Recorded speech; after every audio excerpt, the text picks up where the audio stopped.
Hey,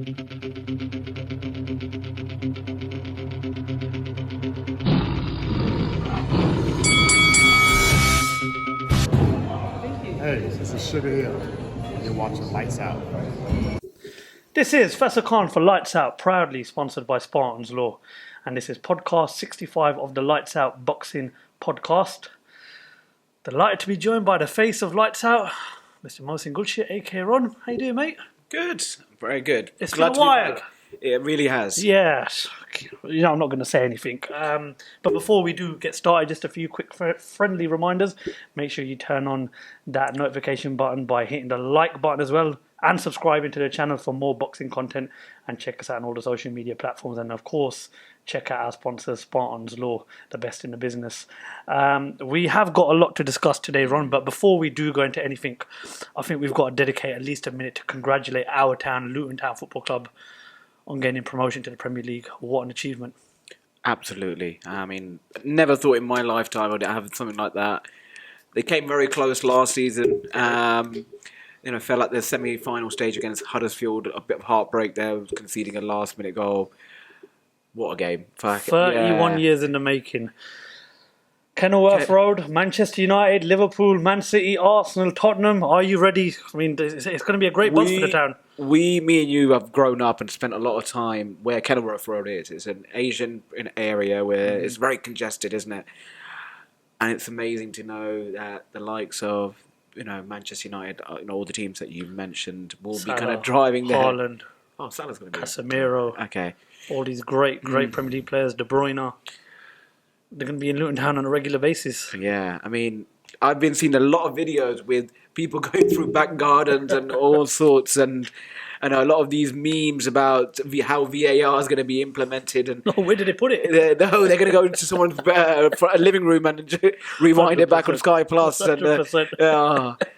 It's a proud moment for a club of that size, and from where they were 10 years ago to non-league in the conference for 5 years, battled their way up, administration, heartache. Even this season, they lost their manager, Nathan Jones. I'm just buzzing. Yeah, proud Lutonian. I mean, I remember when we went St James's Park for an away day with the Luton Town fans. They took 7,500 fans. Game experience I've had. And, the fans were great. I wish them all the best. Yeah. This is a club that's not spent millions. Their highest transfer They've fee. earned £170 million yesterday. They've earned 170, but what's the highest transfer fee they've ever paid? It's $2 million on a goalkeeper, Sluga, I think it is. About other than that. Nonetheless, massive congratulations to Luton Town Football Club, and a huge congratulations to the fans who, 10 years ago or so, were watching conference football, and now they're going to be watching Premier League football for a year. And best of luck to them in the Premier League.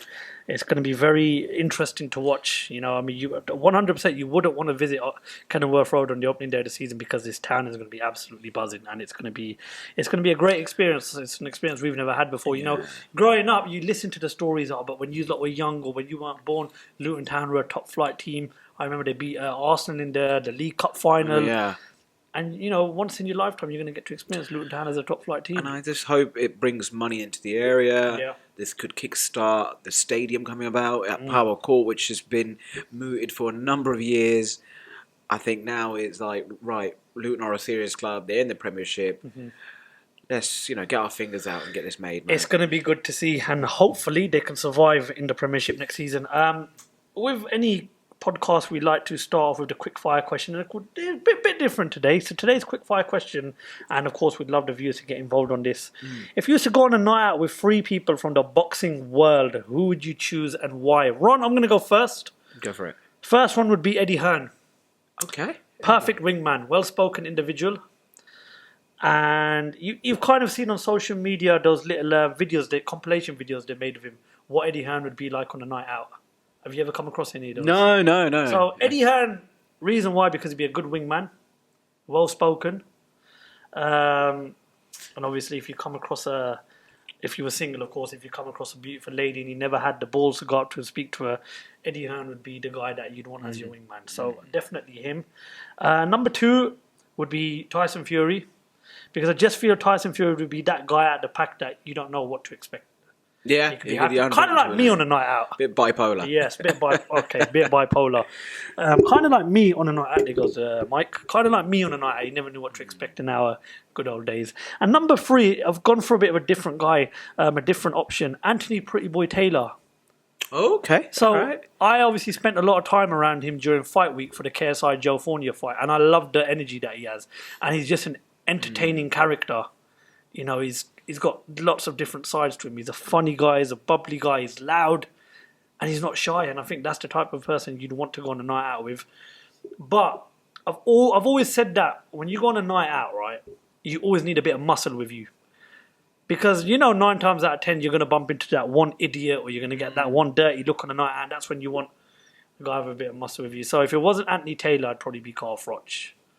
It'd probably be an animal on the dance floor. He'd probably be telling the people in the club how he fought in front of 80,000 fans at Wembley. But I think that'd be my 3 out of my choice. I'm glad it's quite different to mine, so it gives us something to talk about. Number 1 would be Floyd Mayweather. Well, he'll cover the night out for starters. Exactly. And you know what? With Mayweather, funnily enough, he doesn't drink. He doesn't do any sort of intoxication. So you've got the designated driver there if need be. Big role, that one. Yeah. Big role. And, he'd cover all the drinks and, Another one who I absolutely loved for his showmanship, he definitely had the dance moves, is Prince Nazim Hamid. Just thinking of his entrances. What, do you expect him to come on the dance floor on the flying carpet? It was either between him and Uzi Ahmed, but... For fuck's sakes. No comparison but I went for the Prince and, just his colourful character and personality. And I went for a bit of muscle, if things get a little bit... Mm-hmm. You need backup or you need some muscle behind you and a bit of intimidation. I'd go for Iron Mike. Fucking hell, would he be allowed in? Well, look, man, would you not let him in? Yeah, that's the question. He'd probably be barred from every nightclub out there. Yeah, Mike Tyson and, who he used to party with back in the days. He used to have friends like Tupac Shakur and that kind of clan. And I just would have liked that young Mike Tyson to be part of that little... night out. That's actually a very good choice. I didn't think of Mike Tyson. I'd be like, how would you say Mike no Tyson, to him? Yeah, exactly. So imagine him just walking to the dance floor with a towel on his head. Very intimidating. And he had that speech impediment, how he used to speak back when he was younger as well. I broke my back. Spinal. We could go on about Mike Tyson all day long, but we've got a lot to discuss today, and we're going to start off with, for me, the best news could possibly have been given this year, that there's been a huge announcement, the fight we've all been wanting to see between Errol Spence Jr. and Terence Crawford. The fight is finally set. July the 29th in Viva Las Vegas for all the marbles run. It's turning out to be a great year for boxing. But this is the fight we've been calling for a very long time. I mean, I think we've been calling for this fight a long time, and a lot more longer than Fury Usyk, Fury Joshua. This fight, people have been calling it. They've been wanting to see it since 2017, 2018. And I think it's just coming at the right time. But yeah, talk to me how you feel about it. I'm happy. I'm just relieved it's been done. There's a date. We've been teased about it for long enough. 29th of July, we'll find out who the best welterweight is. Maybe the best fighter in the world. Yeah, I mean, they've got a claim for the pound-for-pound list. I'm glad they're following the suit of the lightweights, which we've spoken about on this channel previously. Who's the A side? That's a very good question. I think you have to say it's Crawford because of what he's achieved outside of the welterweight division being Crawford a freeweight. Was the one that made the announcement. Yeah. Yeah. Did you find that? I mean, I haven't seen look, it was the announcement, regardless of who made it. We're happy it's been announced. But I'm sure they agreed that's a very good conversation. That look, I'm going to announce it. Yeah. Oh, look. Regardless, it's something that we're looking for. Is it being labelled as Spence versus Crawford or Crawford versus... I think it's being labelled as Spence versus Crawford. So that probably tells you who the A side is. But listen, nonetheless, I couldn't care less about the A side. I'm just so glad that this fight is happening. In my opinion, two of the best fighters in the world fighting for the undisputed crown in the 147 division. I believe the last 147 welterweight undisputed was it Zab Judah? I can't remember, but nonetheless...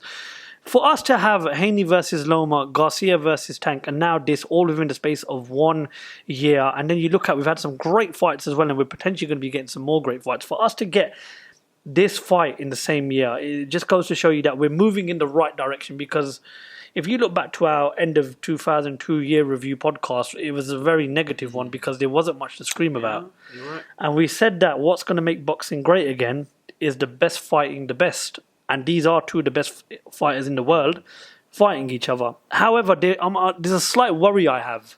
So I watched the face-off between them two yesterday, the sort of e-press conference. And Spence hasn't fought for a year. That for me is a worry. That for me is a massive worry because he's not just jumping into any fight. He's not just fighting anybody. He's fighting probably the best pound-for-pound fighter in the world. I personally would have liked to have seen a warm-up, but anything could have happened in that warm-up. He could have got injured, then that could have delayed a warm-up fight and potentially delayed an undisputed fight, or he could have lost a warm-up fight, or do you know what I mean? Just anything could have happened. So I don't want to be too negative about it, but that's a worry for me. Spencer's not fought for a year. And these guys have been campaigning at 147 pounds for many years now. Speaking of Spence, who was his last fight against? Can you... the guy that beat Yordenis Ugas. He beat Manny Pacquiao. Yeah, on the back of that Manny Pacquiao fight. Well, let's see. Crawford was Avanesian. Well, look, get these two in the ring, and let's just enough talk now. Let's we're gonna see who the best in in that 147 division is. There's a lot of kind of other up and coming fighters in that division. Yep. You got Jaron Ennis, Boots Ennis in that as well. Virgil Ortiz. I would have loved to have said Conor Benn, but let's see what comes of that. So see what the future holds with Conor Benn. So. It's obviously speaking, because we were out in Bournemouth covering Fight Week, and I spoke to Johnny Nelson, and he believes Terence Crawford is going to have too much for him on the night. I agree. Crawford in the later rounds is another complete different animal, but so is Spence. If the Spence that fought Sean Porter turns up, I believe that Spence wins the fight. That's the type of Spence we're going to need if he's going to beat Crawford. Don't get me wrong, that was a close fight. But those championship rounds, especially when you're fighting a guy like Errol Spence Jr., when Spence is fighting a guy like Sean Porter, who's been known to finish fights off very, very strongly and has a relentless gas tank, he's going to have to be... He stopped him, didn't he? Yes. I think he got... Yeah. Crawford stopped that's it. Sean Porter, I knew but Spence somebody... dropped him in round 11. Spence has to... That same Spence has got to turn up on the night, but he's got to turn up 5 times better because he's not fighting a Ugas or a Porter or a Danny Garcia or a Mikey Garcia. He's fighting, in my opinion, one of the best pound-for-pound fighters in the world. And the beauty about this fight is both fighters come on strong at the late rounds. And I do believe that this fight potentially might not go the distance.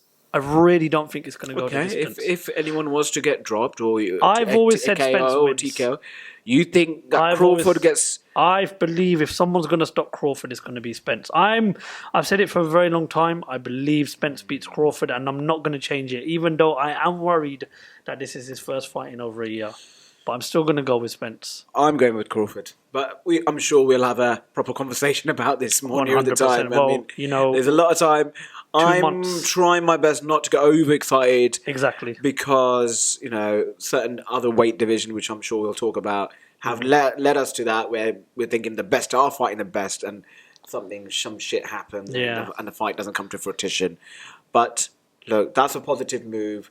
Got announced. Mm-hmm. Obviously Crawford announced it on his own channel. So, best of luck. Best of luck to both guys. Stay safe. Yeah, stay safe. Don't want to get an injury.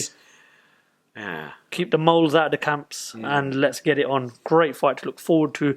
And of course, guys, leave your comments in the comment section on what you think is going to happen when those two eventually do get in the ring. We'll move on and we talk about the WBC heavyweight champion of the world, Tyson Fury, the Gypsy King, who's come under a lot of scrutiny as of last week. The week started off with Tyson Fury being linked to fighting Australia's Dempsey McKean. I believe he's 22-0. And then there was talks about him fighting the IBF Cruiserweight champion of the world from Australia, Jay Opataya. And now, apparently, he sent a draft contract to Anthony Joshua for a fight in September. Ron, what is going on with the Gypsy King? I can't keep up. I honestly cannot keep up. It was denied by AJ's promotional company. Obviously, Eddie Hearn said, He hasn't sent him anything. There's been nothing there. He's not sent anything to AJ. So I can't really keep up with him. From jumping from Dempsey McKean to the IBF cruiserweight champion, like how on earth would that happen? What weight would that happen at? What weight would Tyson Fury need to get down to Well, fight? he's never going to make cruiserweight. Absolutely no chance. That's he's fought people of that weight before. Obviously we're talking about Steve Cunningham. But obviously Cunningham blew up a little bit in weight, obviously to make that fight more interesting. Steve Cunningham put him down, though, and he put him down. I don't know what. I mean, then we're hearing of Saudi in December. There's going to be a double header, him against Usyk and Joshua versus Deontay Wilder.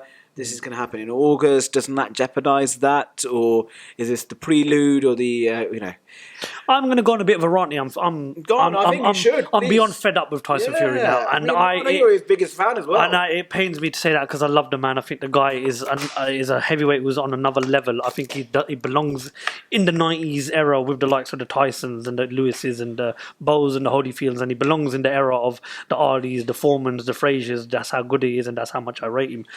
But I'm fed up of hearing the same old crap. I mean, last year we heard him say before the Derek Chisora fight, I'm never going to look to fight Anthony Joshua again. The man's dead to me. But now all of a sudden you're calling him out on social media.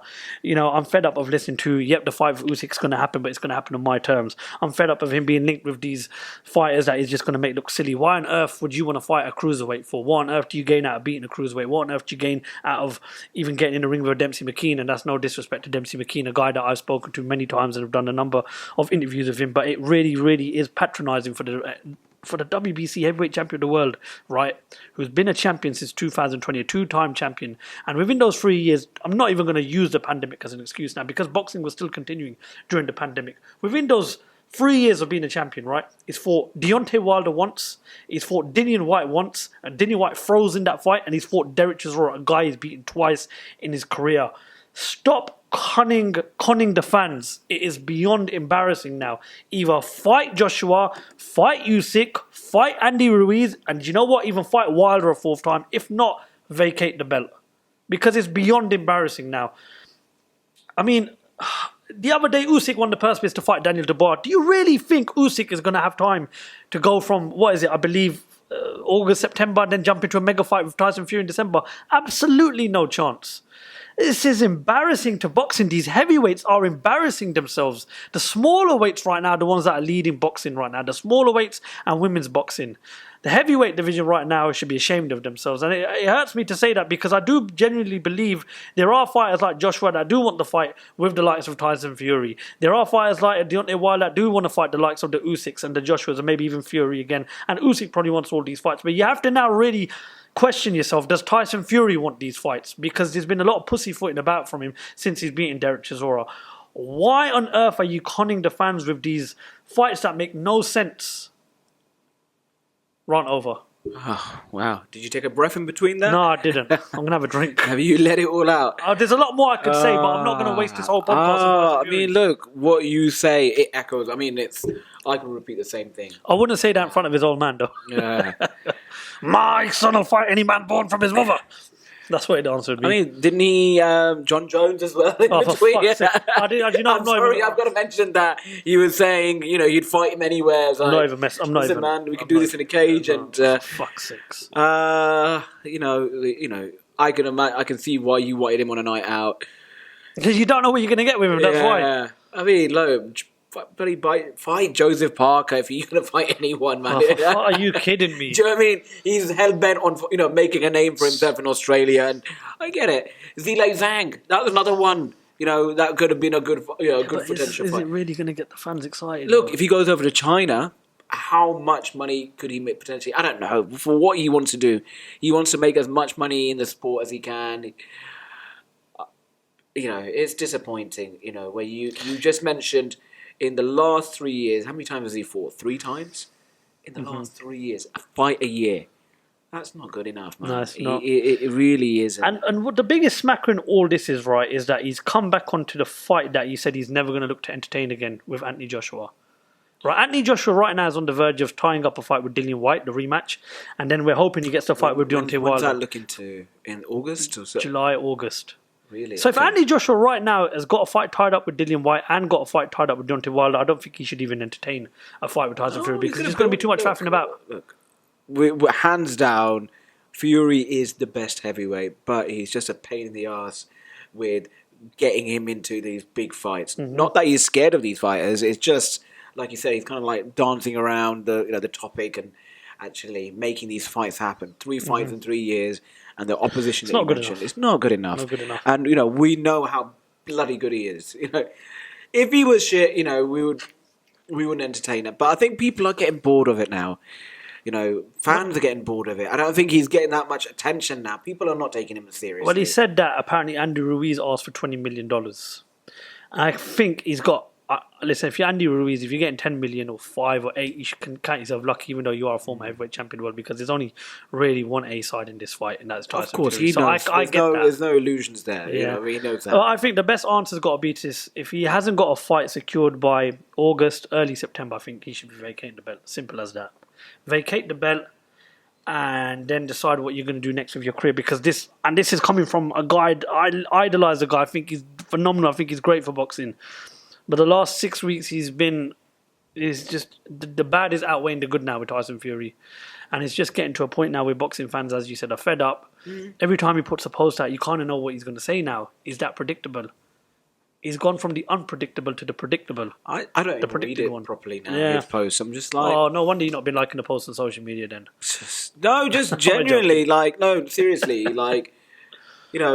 if you did like a kind of like follow Tyson Fury and what is he talking about, you could do like a whole reel, a highlight reel. He's gone up, down, and gone 360, 180, 720. Well, we could. Let's move on now, because unlike the heavyweights, we had 3 big world title fights last weekend, and that we're going to discuss. Let me ask you about that.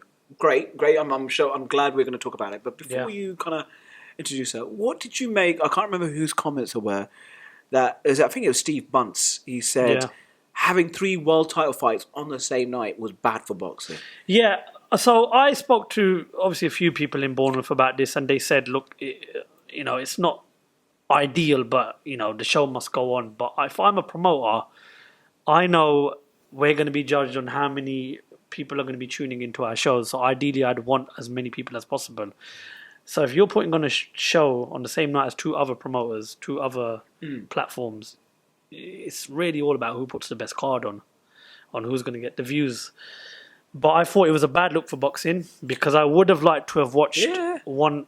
Because I watched the Sky Sports card, but I obviously were keeping up to date with DAZN and it's flicking, constant flicking back and forth. I was keeping up to date on social media and obviously flicking back and forth. And I would have liked to have watched Luis Alberto Lopez versus Michael Conlan, but I kind of missed that fight. This is a problem. This is a problem with boxing. This is a problem with boxing. I watch it back on the highlights. I mean, look, I'm sure we're going to talk about it anyway. It's egos. That's all it is. It's egos. But anyway, look. I mean, what did you make of it?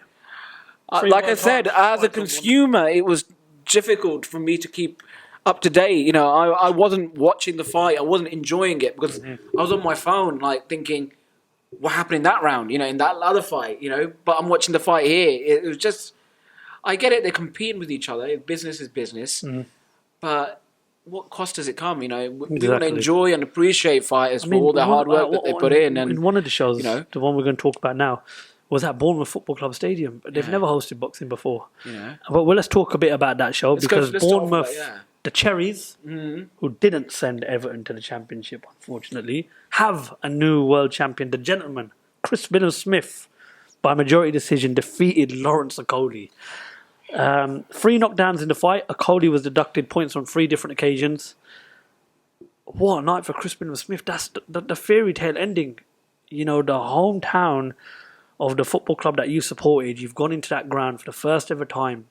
You fought in front of your home fans on a Saturday night, on a bank holiday weekend, and you've become a world champion. And you've beaten a guy who, quite frankly, hasn't been known for the greatest of boxing skills, but is not an easy fighter to beat because of his awkward stance. Fairy tale ending, in my opinion. What a performance, from him. To drop Okolie, who's never been dropped before, 3 times. 3 times. I mean, it was back and forth. Okolie's not known, like you said, I agree. He's not the most Attractive fighter. Yeah, attractive fighter. But to credit to him, I mean, he fought what 3 months ago. When it was his last fight. Who did he? Okolie, yeah. David Light, yeah. David, yeah. Less than 9 weeks ago, they were saying. So for him, that was unheard of. When's the last time you heard of a world champion getting back in the fight? And a big fight as well. It was a domestic tear-up with an old stablemate against his former trainer. There was a lot of kind of drama on the side. And it did not, I think you would agree with me, it did not play out as we would have expected. No. We would have expected a Okolie win. Yep. It would have been laboured. It would have been grab, punch, grab, punch, grab. Like a bit like a Klitschko back in the day. But fair play, Billam Smith. Yeah. I'm going to shout out the people of Bournemouth here because that's the second of the third show they put on I've been to cover, and it's an amazing place down there is Bournemouth. Not just because of the beach, the people are very genuine, lots of things to do as well, but they're really well-mannered boxing fans. Obviously I remember being at the press conference, the weigh-in and the public workout.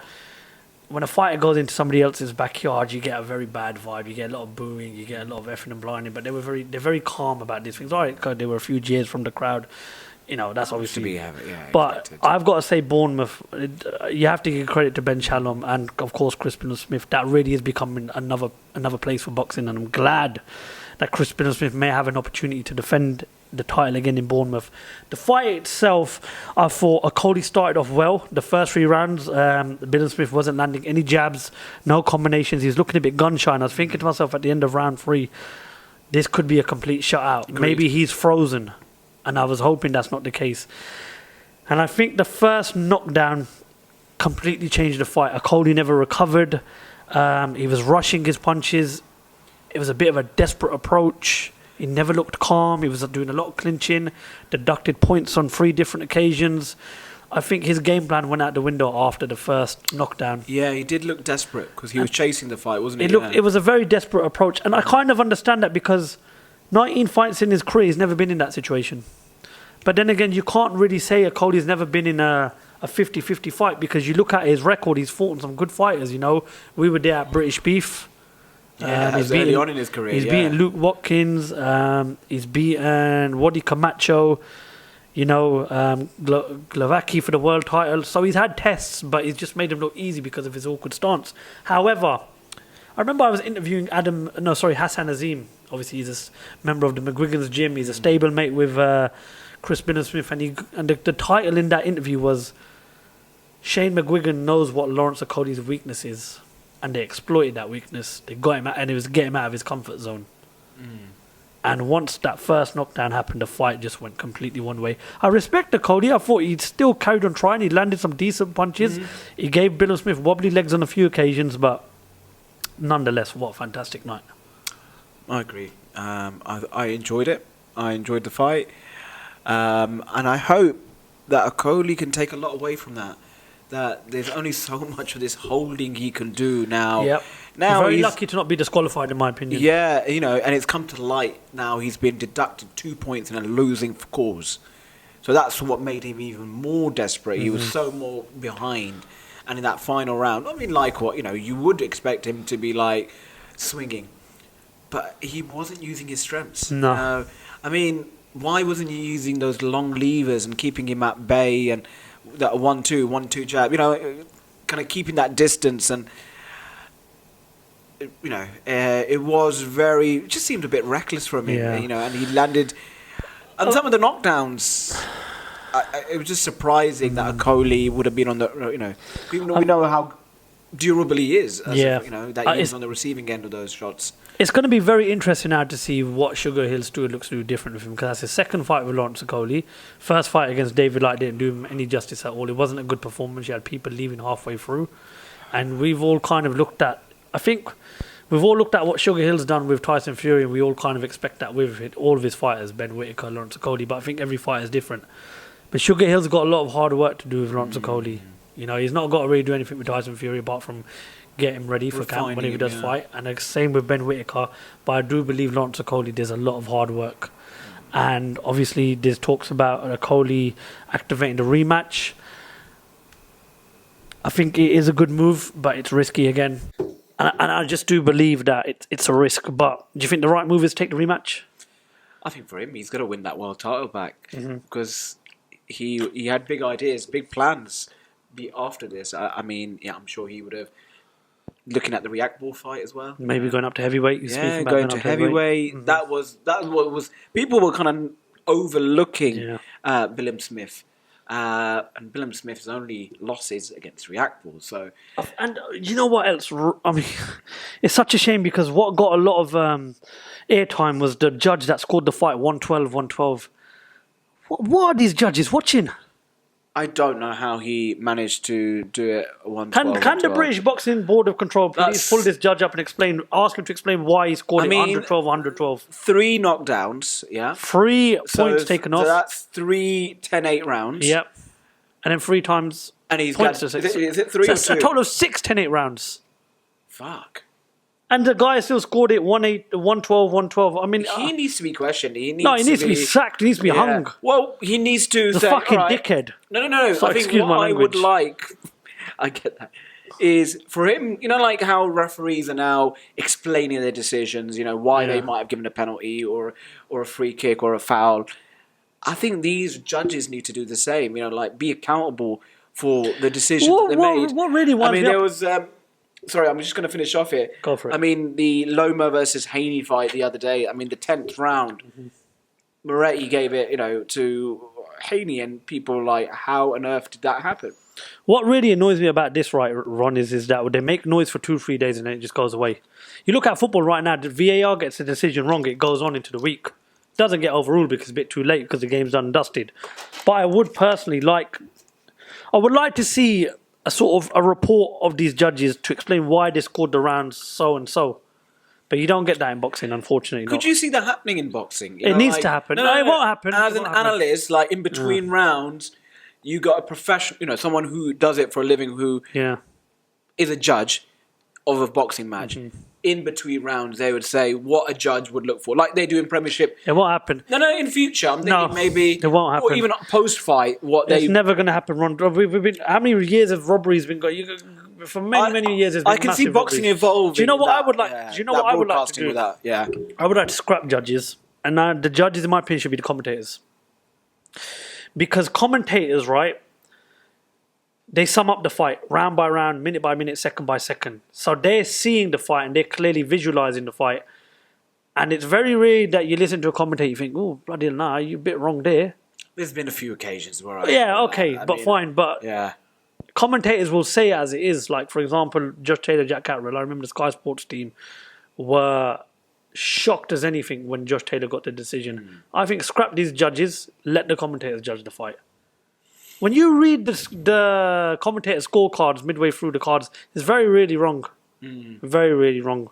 But we'll talk about the other world title fight which took place on the Zone, because Leigh Wood is now a two-time lethal. Leigh Wood is now a two-time featherweight champion of the world. He beat Mauricio Lara via points decision, but unfortunately the fight was... There's a lot of downer going into the fight because of Lara not making weight. But Leigh Wood, two-time world champion, credit to him, carried on. Redemption. That's the word I'm going to use. You know, professional about it, and it was a very good performance as well by Leigh Wood. Well done to him and his team, you know. Ben Davison again, another world champion. Yeah, I mean, who I really highly rate as a trainer.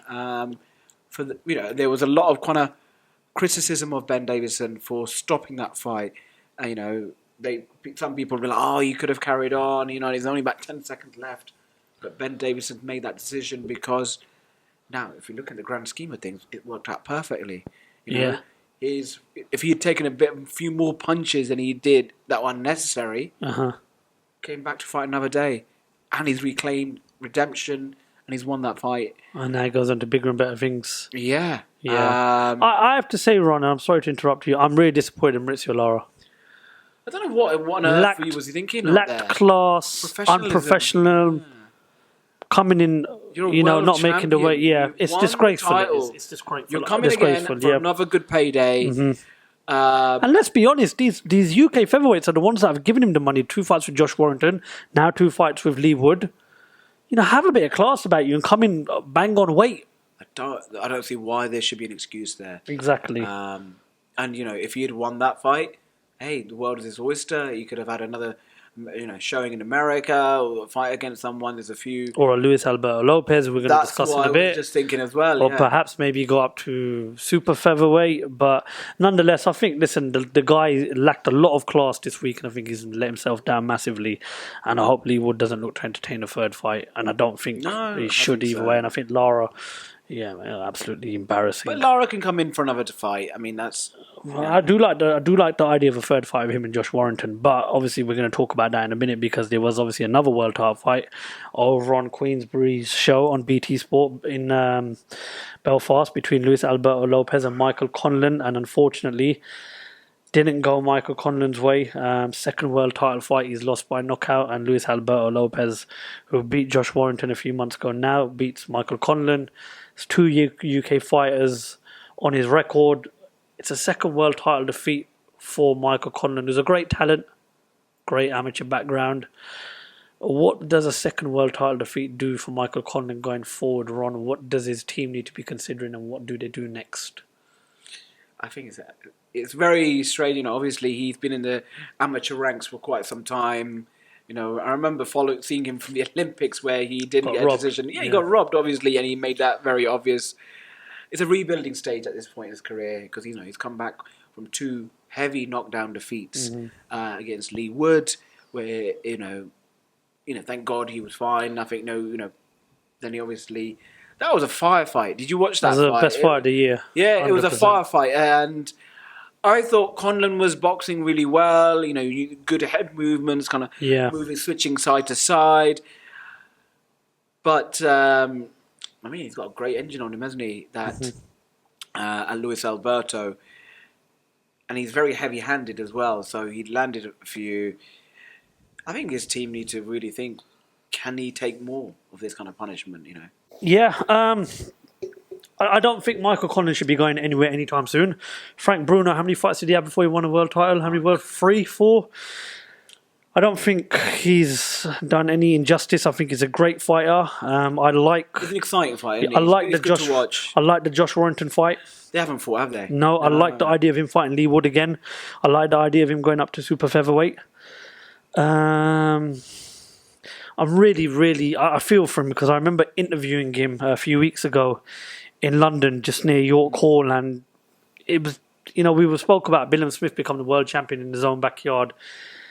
And he wanted that. I do feel for him as a lovely individual. He's had a shit time at the end of his amateur career with how he was robbed.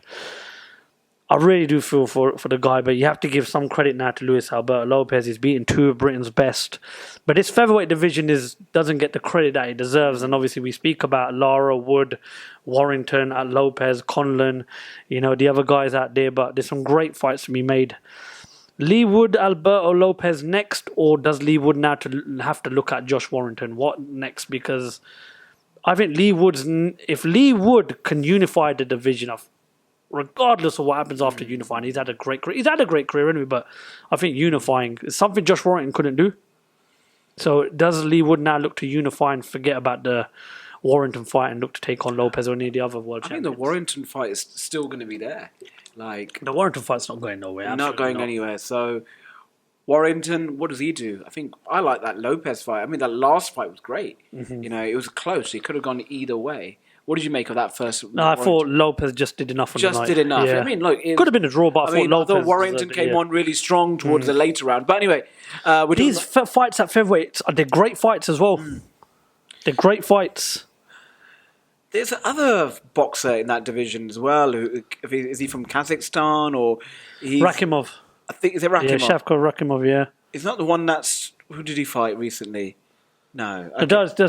Those guys are up at super featherweight, but there are a lot of good fighters. Yeah. So you're talking about the Joe Cordinas and the Zelfa Barretts and those type of guys. Yeah, they're up at super featherweight. See, I mean, these guys have been at featherweight a long time. You push them up to super featherweight. I just mentioned Joe Cordina, Rakimov, Zelfa Barrett. Great fights. There's great fights. There's great fights. And I do think the likes of Josh Warrington and Leigh Wood, Michael Conlan, they've been campaigning at featherweight now for a very long time. You think it's time for them to move I up? do think at some point, maybe one or two of them should move up. Because if you don't move up, you're killing yourself to make that weight. And then when it comes to fight night, if you're just about making weight going into fight night, you're always going to be second best in my opinion. But there's great fights to look forward to. But I do like the idea of Leigh Wood versus Luis Alberto Lopez. That's good. Yeah. Final topic. We mentioned it before early on in the podcast, but obviously we've got to give our thoughts and opinions on it. Team Usyk during last week won the purse bids for a fight against Daniel Dubois. Team Usyk have confirmed that fight will take place in Poland. Not Usyk versus Fury, not Usyk versus Joshua, but Usyk against Dubois. Not a bad fight, but probably not the number one fight you had wanting to see. Nonetheless, it is going to happen. Can I get an update on Dubois? I'm hearing rumours that so he's left Shane McGuigan. He's now with Don Charles. What's happened? Do you know any inside information there? I don't know any inside information. Yeah, that's a very strange one. I mean, that was a good match up with him and Shane McGuigan. Well, Shane McGuigan's a highly reputable It's worrying though because when he was with Martin Bowers, he lost Joe Joyce fight. Then he went over to Shane McGuigan and he's captured himself a WBA regular heavyweight title. And then obviously there was the fight against the guy who moved up from cruiserweight on the Fury Chisora cards, and he got knocked down twice in one round because of an injury. I think something has happened there. Something doesn't sit right with me there. Because we know Dubois' sister Caroline is also trained by Shane McGuigan, but it's also been confirmed she'll stay with Shane McGuigan, which is good. So for whatever reason he's left, he's got himself a chance of a lifetime. Frank Warren has done very well to get Dubois in this position as well. Have you had Sam Jones? I haven't. He's spot on. He's spot on. You should have a picture of him. No, he should be going round on his house on a Sunday, and he's spot on, Ron. And this guy has got himself in a position where if he beats Alexander Usyk, we could be looking at Fury versus Dubois. Wow. And this guy will hold 3 or 4 of the belts in the division. So it's an opportunity, and you know what? A lot of people are sleeping on Daniel Dubois. He's a very powerful fighter. And if he can somehow trouble Usyk, you never know. Thoughts on the fight? I mean, I think Usyk is a heavy favourite in that fight. But we don't know what version of Daniel Dubois is. I mean, what was it against the South African guy that he fought? I think he was South African or Lara. In the last fight on the Fury. Yeah, that just looked. He did not look right. But apparently there was an injury in the fight and everything. Yeah, I mean, despite that, he had to really dig deep and come through. So, a bit of kind of controversy, which could have been finished. Yeah. Fair play to him. He came through that and won that. Obviously, leaving, your trainer Shane McGuigan. Now, what can Don Charles do? Don Charles worked with Derek Chisora, so styles. You got to look at coaching styles and see how they blend together. And I liked Daniel Dubois as a fighter. I think he probably, in my opinion, I think he needs to see this generation of fighters kind of move on. Then it could be his time. He could be next in line after these guys are done. Joshua's in his 30s and Fury's in his 30s. We don't know how many fights. He's retiring every other day. Usyk's in 35, 36. You know what I mean? Like, I think that these guys are a level above. I would have heavyweight boxing, though. Yeah, I mean, I would have liked to have seen Dubois versus Dillian White. Okay, good fight. I would like to have seen that. I think Usyk's just too much of a classy operator. I think he's not. I don't know if he might trouble his chin, but I think he'll just outbox him completely. It's a tough task, and I believe that going in with a new trainer for the biggest fight of your career is the wrong move. I would have personally think he should have stuck with Shane McGuigan, but we don't know what's gone on behind closed doors, so we kind of have to just, When is that again? August. They're lining up for August, September, but Dubois is powerful enough to hurt Usyk, but Usyk, in my opinion, is too smart for Dubois. And Dubois' boxing IQ's got to be spot on the night, but the bottom line is he's going to be relying on his power. But I'm with you. I think Usyk does beat him. I think he'll beat him comfortably. Look, AJ is obviously known for his power, but Usyk just negated that. He didn't allow him to get his shots off. They had a clear game plan of targeting the body, but Usyk's got the best footwork in the business. It's an interesting fight. It's not the worst fight, but it's not the greatest fight. It's not the fight everybody wants. It's not the fight that the fans want. But let's be honest. We're hoping it is the last road to Undisputed now. Because if we don't get an Undisputed fight this year, we're never getting it. But I agree with your point, man. If Dubois wins this, wow. Yeah. That's Usyk down the pecking order. Yeah, and we are overlooking seriously with Daniel Dubois here. I'm not overlooking him. I'm not going to say it's a shock if he wins. He's a powerful puncher. He's only lost once. He has, and we forget that. I think, and it was obviously he lost against Joyce. Who. This is it. Boxing's a funny game, and 1 minute Joyce is the best top 3 heavyweights. Now all of a sudden, he's not in that conversation anymore now, and people saying Zile Zhang. The heavyweight division changes so often, but it's just a shame we don't get the fights we all want. That's the way I see it. Agreed. Anything else you'd like to add, mate? No, I mean, like what fights have we got coming up in the next few months? You've obviously mentioned Spence and Crawford. Spence and Crawford's coming up. Anything else you could think of? I'm just trying to... That's obviously at the top of my head right now. Obviously, we've got Josh Taylor, Teofimo Lopez coming up. That's in June, isn't it? That's another great fight we've got to look forward to. I've heard a lot from him, Josh Taylor. He just seems in a really good headspace. From listening to his interview. Do you know what? Josh Taylor has to put on a trainer as well. Yeah, Josh Taylor's got to put on a very convincing performance against Teofimo Lopez. Obviously, you had Jack Catterall winning last night. Yeah, which was good, impressive performance. There's talks of now him fighting Regis Prograis. Personally, I think Catterall he's got to do what he can to get the Josh Taylor fight, because we want to see the second fight happen, because there's so many question marks surrounding the first fight.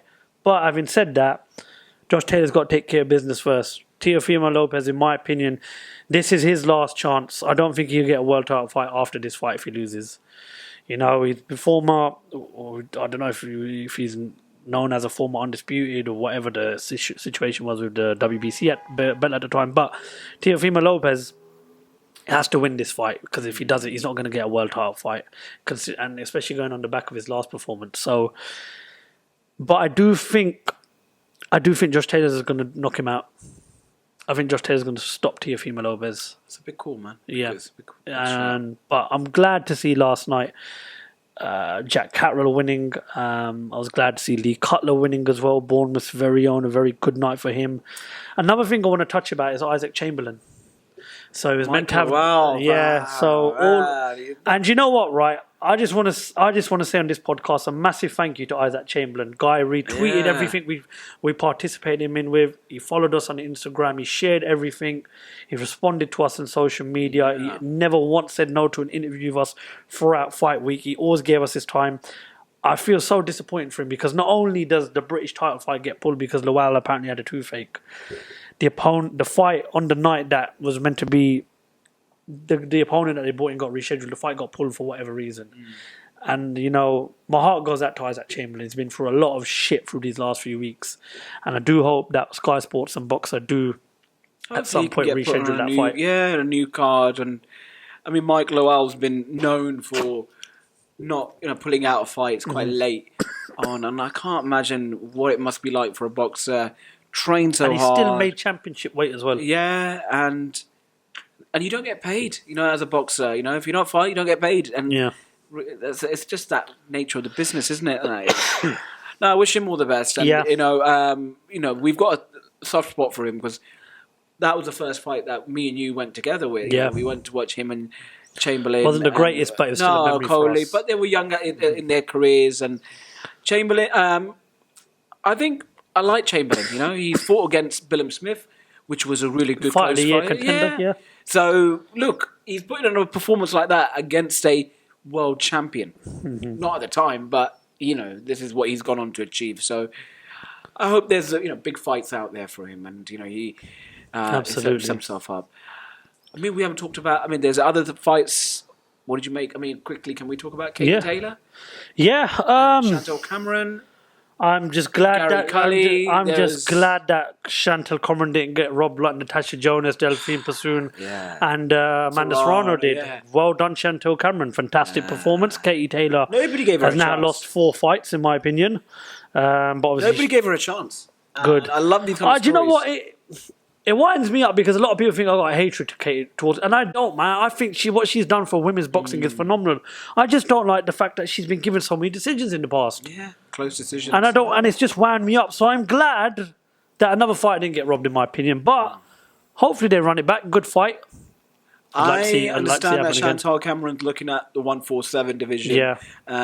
Jessica McCaskill, she wants to be double undisputed. So good to her. She's in the driving one seat. final thing we're going to touch on is that the the Chris Eubank Jr. and Liam Smith fight has been called off now because of the niggling injury that Liam Smith has got. And I trust the injury. I don't think Liam Smith's the type of guy to shy away from a fight. Why would he need to? He's already beaten Chris Eubank in emphatic fashion. It's another good payday as well.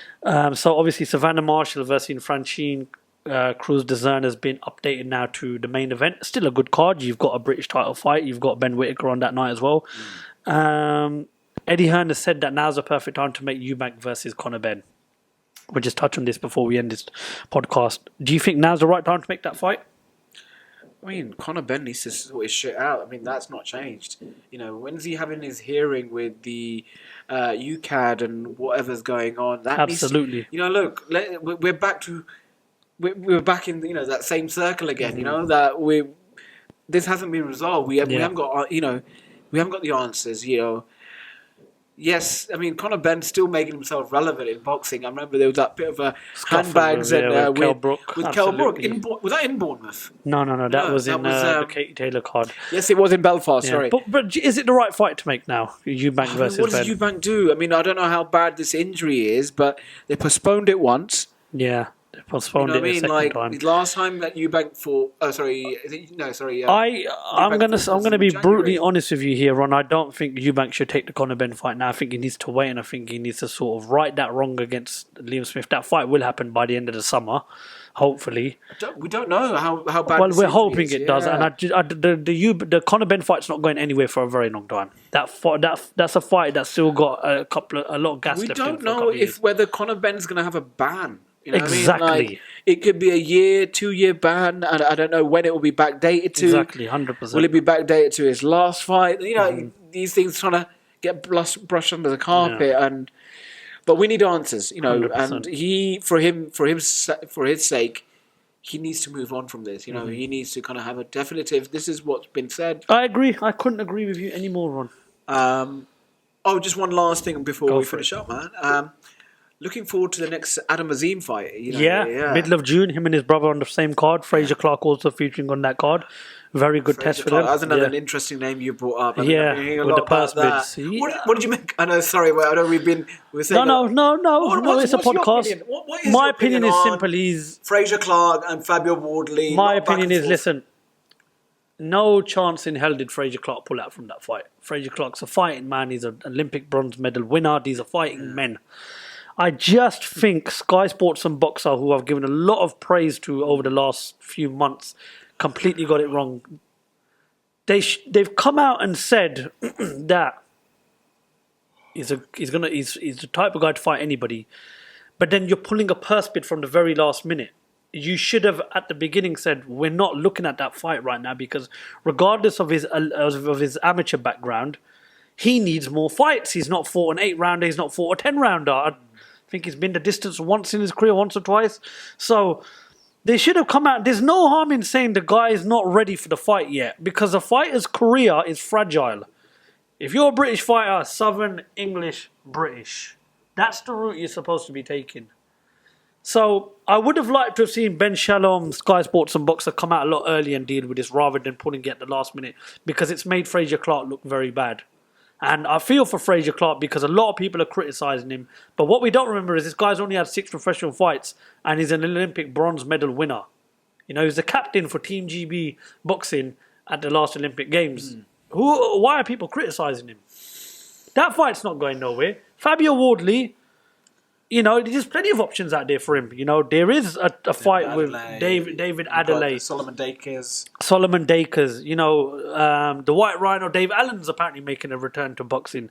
There's plenty of fights out there. Okay, if you're not going to defend your British title, vacate, go for the European. Look at someone like maybe, I don't know, a Charles Martin. Do you know what? The fight I'd love to see in that division right now. Big Baby and Jared Anderson versus Fabio Wardley. I'd love to see that fight. It's a great fight to make.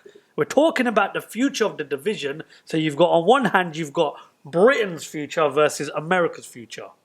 Two undefeated fighters. Oh, you mean, sorry, not Gerald. Sorry, when you said Big Baby, I was thinking of... No, not Gerald Miller. Yeah. No, talking about Jared Anderson. He goes by Big Baby, doesn't he? Jared Anderson, Fabio Wardley, great fight. Love to see that. I would love to see that fight. Wow, quite the match. And well, listen, me and Eddie, we are speaking. You're gonna have to be running lights out from now on, mate. Less pay as well. Yeah. Do you know what I mean? Because I'm gonna be sort of like now behind the camera type of stuff. Fine. You're finished. Yeah. Would you like to see that fight? Yeah, quite possibly. Yeah. I'd like Fabio Wardley to have a few more high-profile fights, but that's what the Frazier Clarke would have been. It would have been a lot more. Yeah, but Frazier Clarke 6 fights into his professional Fabio career. Wardley, the best opponent he's fought is Nathan Gorman. Mm-hmm. Gorman, no disrespect to Nathan Gorman. He's stepped up on 2 occasions and he's come up short. I like him, and he's been stopped twice as well. But there's some. I would like to see Wardley versus Jared Anderson. I think it's a good fight to make. I want to see Jared Anderson in the UK. I want to see him make his UK debut. And I know Bob Arum and Top Rank work closely with Frank Warren. I would like to see them bring him over to fight a UK heavyweight. Because that is the future of the division right there. He's tearing up people left, right and centre in America. Bring this kid over to the UK and let's see what he's about. Let's put him in with a British fighter. Let's see what the future holds for this heavyweight division. Anything else you want to add? I think we've covered a lot today. We have. Well, this is what happened when you don't turn up for podcasts. I'm looking forward. As I was saying, we're looking forward to the Adam Azim next fight. He's fighting. He's stepping up in levels. Future boxing right there, on. He's fighting. Is it an unbeaten prospect? He is as well. So I can't remember what his record is, but yeah, he's under good. Obviously, the right promotional company with Ben Shalom. He's under the guidance of Shane McGuigan. He's got a good. That camp now. He's got another world champion in it, Chris Smith. Yep. So he's going to be hungry to, at some point, challenge. I think what they're doing with the Azim brothers right now is pretty spot on. One of them's headlining, the other one's on the card as well. So they're both keeping active. And York Hall, people consider it the mecca of UK boxing. So you can't really fault the job that Sky Sports and Box are doing with him. However, the more fights Adam Azim wins in this year, the quicker they're going to want to push him. Well, the fans will want him pushed. I just hope Sky Sports don't make that mistake in pushing him too quick. Let's just maybe look at the English title. Something. An English title. Get him an English title. Get him in there. And then, at the start of next year, 2024, that's when you think, right, you know what, let's go for the British title. And then in the summer, a couple of defences. And then at the end of the year, 2024, you're thinking European, world level. There's no need to push him. No need to push the brother as well, Hassan Azim. Very good, talented fighters. I just think right now, you got to give a lot of credit to Shane McGuigan. He's got a great stable. He's got those two. He's got Caroline Dubois, Anthony Fowler, Robert Davis Jr. And of course, now he's got Chris Billam Smith. 7 good fighters he's got there, Well,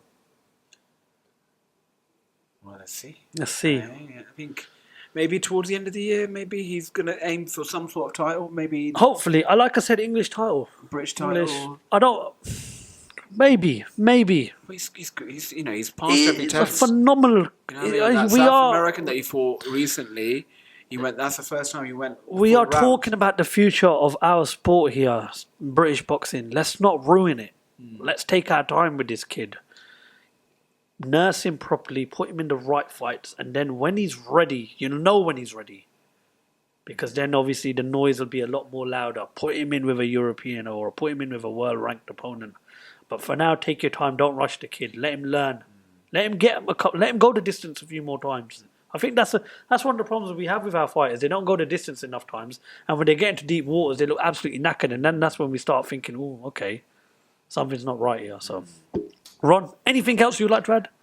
That's all. Okay. Have you covered my boxing itch for I think I have, mate. Well, that is all we have got time for today on podcast 65. Just want to thank everybody out there who subscribed to the channel as of lately, to all the new followers on social media, and for all your comments across our social media platforms from the bottom of our heart. We really, really appreciate it. Ron, we appreciate everything you do for us as well. I know I'm a bit of a nagging twat at times, but thank you very much for featuring on the podcast. There's a reason why I've got you on this podcast, and that reason is... because you can't get anyone else. Eddie Hearn was busy. But no, you are my right-hand man for these podcasts. So massively appreciate it. Yeah. And guys, if you haven't already, hit that like button, hit that subscribe button, turn on the bell for future Lights Out boxing content. If you're in any trouble in this world today, or if you're in trouble with the law, we're sponsored by the best law firm in the world, Spartans Law. So make sure you check them out. Their website is below in the description of this podcast. And if you want to listen to any of these podcasts on the Apple Podcasts or Spotify or iTunes, links are all below in the description. Thank you very much for watching podcast 65 of the Lights Out Boxing podcast.